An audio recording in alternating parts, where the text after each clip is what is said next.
আমার তো ইচ্ছা করতেছে তোর গলা টিপ দিয়ে তোর এইখান থেকে গাড় ধাক্কাতে বের করে দেই। বেয়াদব মেয়ে কোথাকার। ওয়েট, বাড়িটা আমার।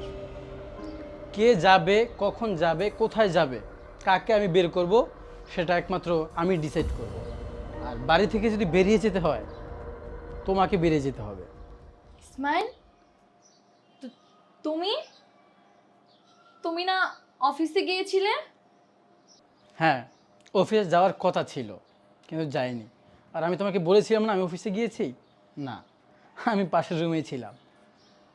তুমি ভাবলে কি করে তুমি আমাকে শুয়ে রেখে আবার আমার পাশে কাজের মেয়েকে শুয়ে রেখেছো? তারপর তুমি কোথায় গিয়েছো? ডেট করতে বয়ফ্রেন্ডের সাথে? বাহ, দারুণ দারুণ অ্যাক্টিং করেছো, কিন্তু তুমি তো অ্যাক্টিংয়ে ফেল করেছো, নাম্বার 0। ইসমাইল, তোমার ভুল হচ্ছে কোথাও একটা। বয়ফ্রেন্ড বয়ফ্রেন্ড কই থেকে আসে? আর আমি তো নিচে গিয়েছিলাম একটু কাজের জন্য। চুপ করো, অনেক নাটক করেছো আন্না, আর কত নাটক করবে? আরে তুই যদি এত নাটকই করবি, অভিনয় করবি, তাহলে তুই কেন আমার জীবনে আসছিলি বল?